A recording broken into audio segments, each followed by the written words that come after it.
Delegation. Are you good at delegating to other people, whether or not it's at the office or actually at your home, whether or not you're a senior leader or a president, or whether or not you are a family CEO? The reality is delegation is an incredibly important leadership skill.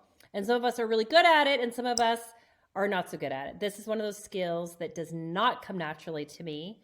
And yet I know how important it is. So in this video, we're going to be talking about delegation, why it's important, and most importantly, how do we do it, and how do we do it really well. So let's talk about the why. Why is it actually important? Actually, no, let me back up. Let me talk about some of the research around this. This is actually pretty interesting.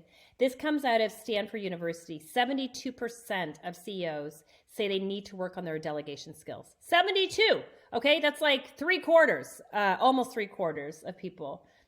I like this stat. London Business School, they said only 10% of managers and people know how to empower other people. There's, delegation, it's an art and a science. And so, yes, we can kind of give a job to somebody and kind of like check the box, but that's very different than empowering other people with the task. And so, we're going to unpack all of that in this little video. So let's talk about why it's important.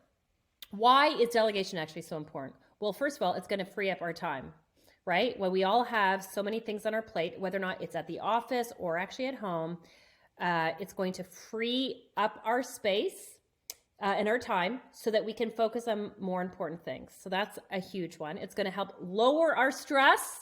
We get a lot of requests about how can we lower our stress. When we delegate, it actually lowers our stress when we delegate well. But the other part that is really important is that it actually really esteems other people. So in the office, when you think about kind of delegating to some of your team members, that's really important. People really want to know that their skill set and their tools and their abilities, that they're kind of growing.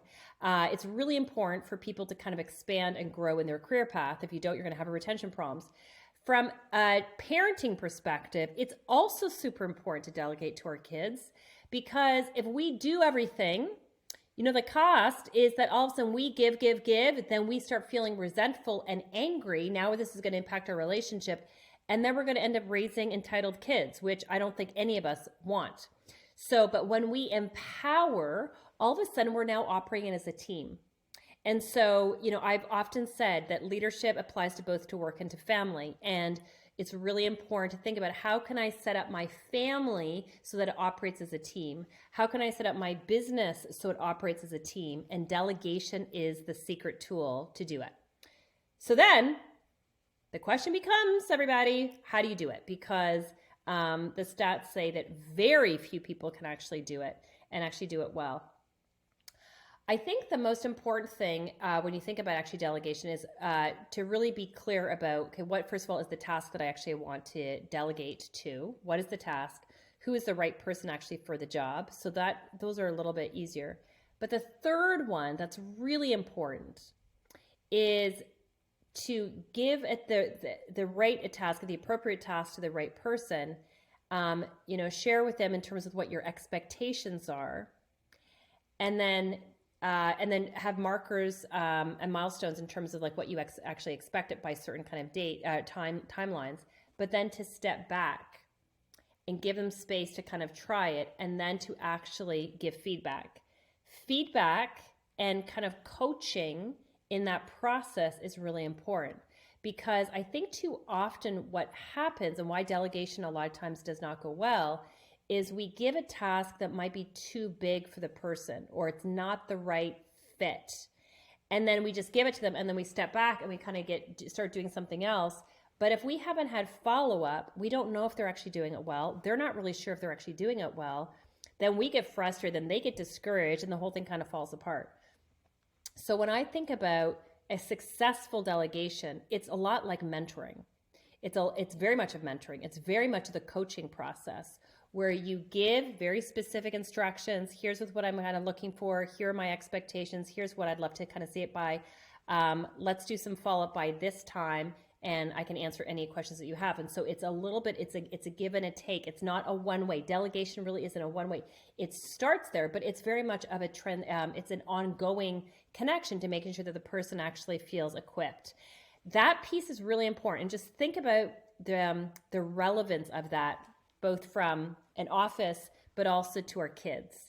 So when we're trying to teach our kids how to empty the dishwasher, we're trying to teach our kids how to clean and wash the car, and we say, okay, that's your job. Okay, and you're off to go, and you're like, oh my goodness, like you forgot to do like these 5 steps, and what about the doors? You've got to like vacuum the doors, and you got to clean this out, and we'll become critical. And they're like, I've never done this before. How do I know? And so it's really important that, especially when we're trying to empower, we're giving a kind of responsibility, we're very clear, here's what I'm looking for. You give some space, then you come back and you actually kind of giving feedback. So the feedback loop is absolutely critical. So I think that's really important, both again for the office and also for the home life. The last thing I just want to mention, and we were just teaching at one of our courses on refining senior leaders about this topic. And I had this aha moment when I was actually teaching the class today, because delegation is a superpower. It's extremely important, but I've never really thought about the importance around delegation and self-discipline. Because I think all of us listening, watching this right now, we can probably just intuitively like, yeah, of course delegation is important. We kind of all intuitively know that. But how many of us actually do it? And so I think why it's so, interconnected with self-discipline is, in self-discipline, we have to focus on the big picture. I know this is the best practice. I know this is good for me, even though it doesn't feel like it. And even though it takes up time and I'm a little bit nervous and I'm a bit fearful and I'm a bit of a control freak, even though we can kind of like have this kind of push and pull, self-discipline is we do it anyway because we know it's actually good for us. I think that's what delegation is. Delegation is really good for all of us. It's good for us at the office. It's good for us at home. But sometimes we just don't do it because whether we're controlling, we're fearful, we don't, maybe we haven't done it well, or maybe we've had bad experiences with it before, so we're kind of reluctant to do it. My encouragement for all of us is still lean in. Even if we've had maybe a bad experience with it, lean in and try to figure out, okay, what's 1 or 2 tasks that I can delegate to somebody either at work or home? What's the task? Who's the right person for it? And then focusing on the coaching, empowering methodology, not the one way, here's your task methodology. Okay. And when we do it well, then we feel better, our stress lowers, then we're esteeming and empowering those around us. Everybody wins.